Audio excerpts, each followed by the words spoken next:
Lord. Hallelujah. Magandang araw po sa ating Makati City. Pinagpalang magandang araw po sa ating lahat. Nais ko pong ibahagi ang salita ni Lord. Dahil pagkat ang salita ni Lord po ay hindi natin dapat ikahiya. Ang salita po ni Lord ay dapat natin ibahagi sa lahat ng mga tao. At salamat po sa Panginoon sapagkat narito po kami dito sa inyong lugar sa Makati City. Salamat po sa inyong pakikinig. Pwede po ba natin basahin ng aklat ng salita ni Lord?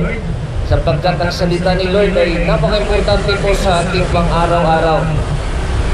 Ito lang po ay paalala po sa atin na ang buhay dito sa lupa ay hindi nagtatagal. Ang buhay po, kapatid, ay hindi nagtatagal. Paalala lang po dahil sabi ng salita ni Lord, bawat isa sa atin ay may appointment sa Panginoon. At ang appointment na yan ay ang Diyos mismo ang ating kaharap. Hindi mga boss natin, hindi mga teacher, kundi ang Panginoon na lumikha sa iyo. Tatanungin tayo ng Panginoon sa ating mga ginawa dito sa lupa. Kung ano ang ating ginawa para sa Panginoon. Mga kapatid, buksan ko po ang salita ng Panginoon na nasusulat sa Hebrew 9 verse 27.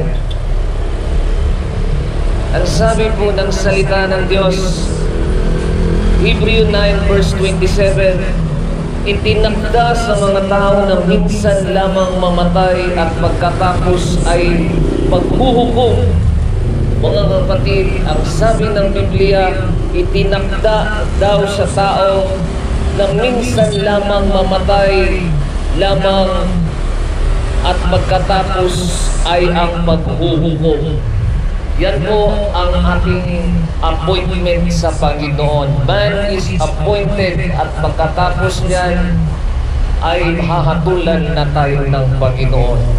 Mga kapatid, dinala ko po ang salita ni Lord sa Makati City sapagkat ito po ang inutos ni Lord po sa ating lahat na dapat natin alalahanin na tayo dito sa lupa pagkatapos minsan lamang isang beses lamang mamatay at pagkatapos ay matulan na tayo ng Panginoon, ay haharap na tayo sa hukom sa Panginoon. Sabi ng salita ni Lord, Hebrew 9 verse 27, itinakda sa mga tao na minsan lamang mamatay at pagkatapos ay ang paghuhukom. Mga kapatid, hindi ba natin dapat seryosohin ang buhay? Dapat ba natin sayangan ang buhay habang dito sa lupa?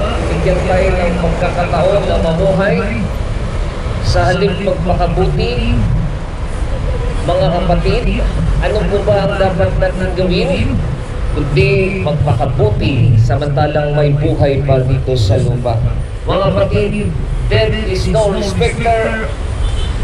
Wala pong pinipili ang kamatayan. Bata, matanda, may edad, binata, basta't may buhay ka, darating ang panahon, tayong lahat ay hahatulan ng Panginoon. At ang araw na ito, kapatid, ay kakilakilabot na dahil ang Panginoon mismo ang makikipag-usap sa iyo at tatanungin tayo ng Panginoon kung ano ang ginawa natin dito sa lupa. Mga kapatid, hindi ba natin dapat bigyan ng panahon ng salita ni Lord? Sabi ng salita ni Lord sa 1 Corinthians chapter 15 verse 25-26, ang kahuli-hulihang kaaway ng kanyang lulubigin ay ang kamatayan. Jesus Christ mismo, mga kapatid, namatay. At ang huling niyang kaaway ang kamatayan. Mismo ang Panginoon namatay, ngunit siya ay nabuhay sapagkat siya ay may kapangyarihan na buhayin niya ang kanyang sarili lang sapagkat siya ay Diyos.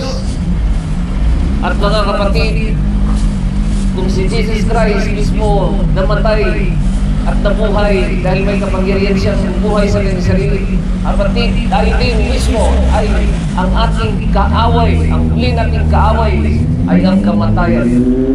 Maaari man tayo ay mabuhay dito ng 100 taon. Sabihin ko lang natin, 100 taon na po tayo, pero ang kahuli-hulihang kaaway pa rin natin pagdating ng panahon ay ang kamatayan. Mga kapatid, na lang po sa Makati City at hindi ko kinahiya sapagkat ito ay may kapangyarihan na buhayin tayo sa mga patay. Yan po ang ikutos ng Diyos mo sa atin na sino man ang manalig sa Kanya magkaroon ng buhay na walang hanggan.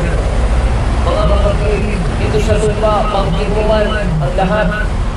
Ngunit pagkatapos niyan, buhay na kapatid na walang hanggan. Mamili ka ang narito, buhay o kamatayan, langit o impyerno.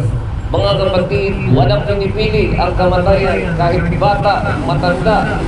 Dadaan tayo sa kamatayan. Kaya napaka-importante na piliin natin ang buhay. At walang ibang buhay na sinabi niya, Jesus Christ ang daan, katotohanan at ang buhay.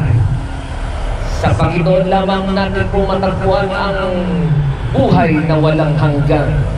Mga kapatid, sabi ng salita ni Lord sa kanyang aklat, 2 Corinthians chapter 5 verse 1, alam natin kapag nasira na ang tinatahanan natin ngayon, ang ating katawang lupa, kami may tahanan sa langit na hindi kailanman minsan masira. Isang tahanan ginawa ng Diyos at hindi na tao.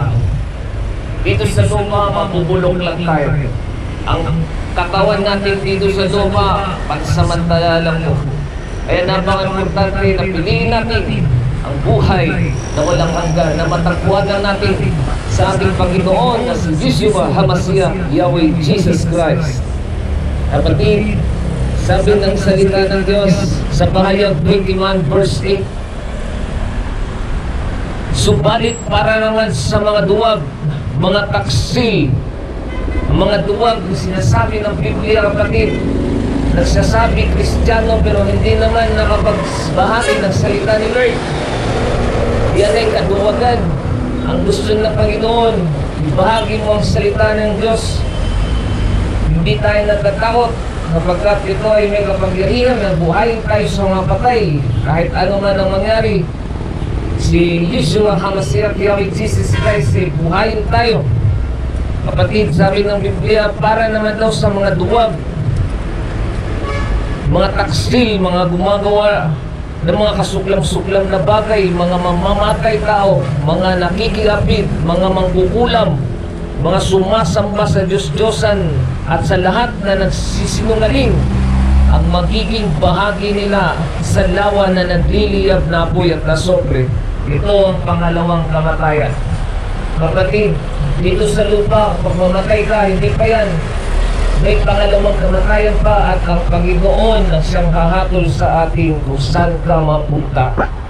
Yan po ang sinasabi ng Biblia, yung pangalawang kamatayan. Magpili tayo mga kapatid. Makakapaggala pa tayo ngayon. Makakapagkwentuhan pa tayo pero hindi natin alam ano ang bukas. Ano ang darating sa buhay natin, ang wakas.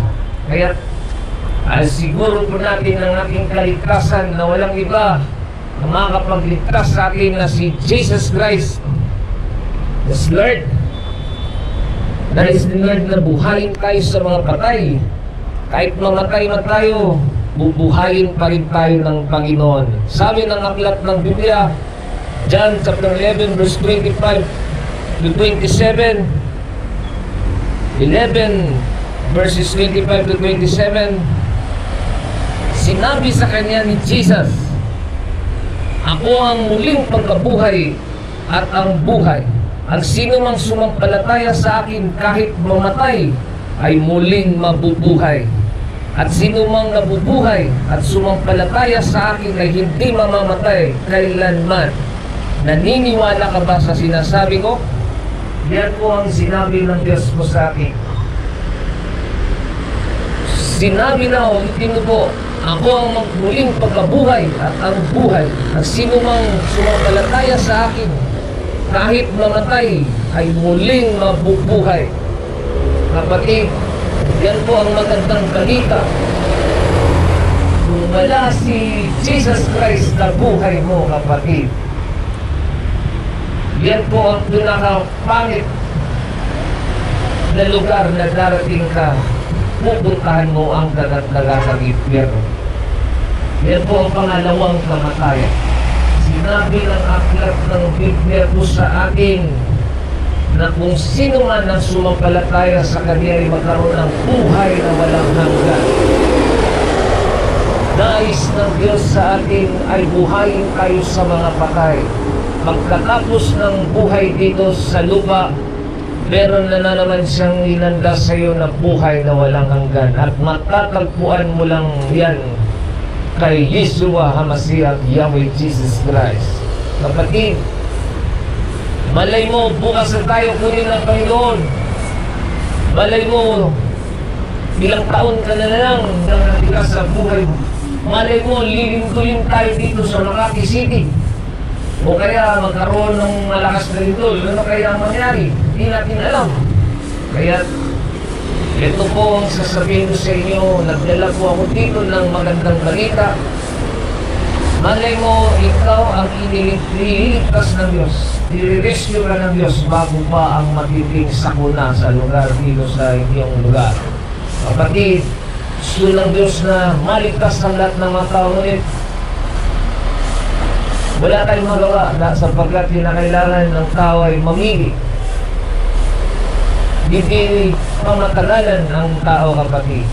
Binigyan tayo ng kapangyarihan na mamili kung sino man ang ating paglilingkuran. Kapatid, nais ko lang imbitahan po kayo sa isang prayer upang tanggapin ninyo si Yeshua HaMashiach Jesus Christ sa inyong puso at sigurado maliligtas ka.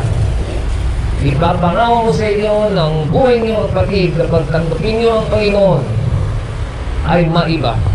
Bibigyan ka pa ng buhay na walang hanggan sa langit. Kapatid, wala kaming hinihingi dito kahit na ng pera. Ang hinihiling na namin ay ang inyong mga puso.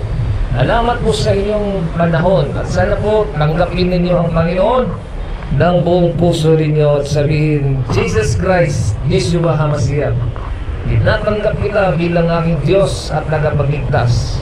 Lord, inamin ko po na ako isang makasalanan.